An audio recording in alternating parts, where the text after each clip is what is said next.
বাংলাদেশের বিপক্ষেই শুরু হচ্ছে অস্ট্রেলিয়ার এক বছরের একটা স্মরণীয় টেস্ট মহাযুদ্ধ। অস্ট্রেলিয়ার স্পিনার নাথান লায়ন এরই মধ্যে দেশটা দক্ষিণাঞ্চলে এক মাসের কাউন্টডাউনও শুরু করে দিয়েছেন। এই সময়ে চামড়া লাল বলে আঁকা হবে রূপান্তরের এক নীরব সুর। অভিজ্ঞতার বিদায় বেলায় তরুণদের যাত্রাটা হবে বহুদূর। এই এক বছরে দলটা ভোরের কুয়াশা পেরিয়ে দাঁড়িয়ে যাবে নতুন এক অজেয় ঘরে। নতুন এক মাইটি অজিদের চেহারায় দৌড়বে দলটা। আর তাই তো ঠিক যেই বাংলাদেশের বিপক্ষেই শুরু হতে যাচ্ছে অস্ট্রেলিয়ার নতুন পথের ট্রানজিশন পিরিয়ড, সেই বাংলাদেশের বিপক্ষেই নামার আগে দল সাজাতে পরিকল্পনার টেবিলে মাথার ঘাম ফেলতে হচ্ছে অস্ট্রেলিয়ার নির্বাচকদের। বোলিং আক্রমণ, ওপেনিং জুটি, এমনকি ৫ নম্বর পজিশনে কাকে রাখা হবে আর কাকে বাদ দেওয়া হবে তা নিয়েই এখন যত চর্চা অস্ট্রেলিয়ায়। সময়ের দোলাচালায় নানা অর্জনের সাক্ষী হওয়া অস্ট্রেলিয়ার পেস আক্রমণে এখন বার্ধক্য হানা দিয়েছে। সময়ের স্রোতে যখন পরন্ত বেলার আভায় সূর্যের তাপ নিচ্ছেন অস্ট্রেলিয়ার মূল পেস আক্রমণের ৪ সদস্য, তখন জস হ্যাজেলউড পৌঁছে গেছেন ৩৫ বছর বয়সে, মিচেল স্টার্ক ৩৬, স্কট বোল্যান্ড ৩৭ আর অধিনায়ক পেট কামিন্স ৩৩ বছর বয়সে। এমনকি দলটা স্পিন আক্রমণের দীর্ঘ পথের সাথী নাথান লায়নও ৩৮ বছরে পা দিয়ে বসেছেন। তাই বাংলাদেশ সিরিজ দিয়েই দলটাকে খুঁজতে হচ্ছে নতুন বিকল্প পথের সন্ধান। আগামী ১২ মাসে ৪ মহাদেশে সম্ভাব্য ২১টি টেস্ট ম্যাচের কঠিন সূচিতে অস্ট্রেলিয়ার কঠিন বোলিং আক্রমণকে টিকিয়ে রাখতে এখন দুই অলরাউন্ডারই হতে পারেন দলটার খুঁটি। বিশ্ব ক্রিকেটে অস্ট্রেলিয়ার অলরাউন্ডারের ভান্ডার অনেক দলেরই ঈর্ষার কারণ।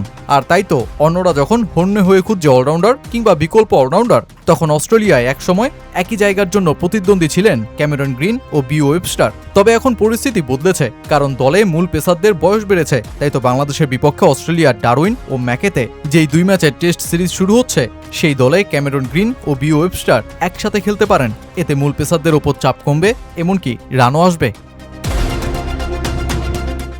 ওসমান খাজার অবসরের পর অস্ট্রেলিয়ার ব্যাটিং অর্ডার সাজানোয় নতুন সমীকরণ তৈরি হয়েছে। গত অ্যাশেজের পর বাংলাদেশি হচ্ছে দলটার প্রথম টেস্ট প্রতিপক্ষ।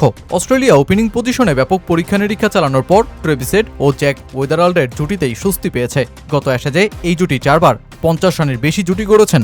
আর তাই ৫ নং পজিশনটাতে কাকে রাখা হবে তা নিয়ে চলছে পরিকল্পনা, আলোচনা। দুর্দান্ত ফর্মে থাকা উইকেটকিপার ব্যাটার অ্যালেক্স ক্যারি এই পজিশনে খেলার আগ্রহ দেখিয়েছেন। যদিও অস্ট্রেলিয়ান ক্রিকেট কালচারে টপ ৫-এ কোনো উইকেটকিপারকে দীর্ঘমেয়াদে বিবেচনা করাই হয় না। কিংবদন্তি উইকেটকিপার ব্যাটার অ্যাডাম গিলক্রিস্ট ৩ ও ৫ নম্বরে শতক করার পরও শেষ পর্যন্ত ৭ নম্বরে ফিরে গিয়েছিলেন। কিন্তু অ্যালেক্স ক্যারির দুর্দান্ত ফর্মকে কাজে লাগাতে চাইলে তাকে টপ ৫-এ তোলার চাপও বাড়ছে। কারণ নয়তো শেষে টেলেন্ডারদের সাথে লড়ে নিজেকে মেলে ধরতে পারবেন না তিনি। যদিও বাংলাদেশ সিরিজে সেই পথে না হেঁটে বরং ক্যামেরন গ্রিনকে ৫-এ, ক্যারিকে ৬-এ ও বিও ওয়েবস্টারকে ৭-এ নামাতে পারে দলটা। দলটার বোলিং বিভাগে চোটের সমস্যাও আছে। জস হ্যাজেলউড হ্যামস্ট্রিং ও অ্যাকিলিস ইনজুরির কারণে গত অ্যাশেজের পুরোটাই মিস করেছেন। অন্যদিকে পেট কামিন্স গত ১ বছরে খেলেছেন মোটে একটা টেস্ট। এদিক থেকে মিচেল স্টার্ক ও স্কট বোল্যান্ড কমই চোটে পড়েছেন। তাই বাংলাদেশের বিপক্ষে অস্ট্রেলিয়া তাদের পেস বোলিংয়ের ভান্ডার সতর্কভাবে ব্যবহার করতে চাইবে, কারণ বাংলাদেশের পরেই দলটার দক্ষিণ আফ্রিকা, নিউজিল্যান্ড, ভারত ও ইংল্যান্ডের বিপক্ষে টেস্ট সিরিজ আছে। বাংলাদেশের বিপক্ষে টেস্ট সিরিজ চলাকালীন অস্ট্রেলিয়ায় থাকবে ফুটবল মৌসুম। আর এই সিরিজ শুরুর আগে ওজি গণমাধ্যমগুলো সবচেয়ে বেশি হাইলাইট করছে টাইগার গতিময় পেসার নাহিদ রানাকে। বলা হচ্ছে তার সাথে অজিদের লড়াই এই সিরিজে বিশেষ আকর্ষণ পাবে। যদিও এরই মধ্যে বাংলাদেশ খেয়েছে বড় ধাক্কা।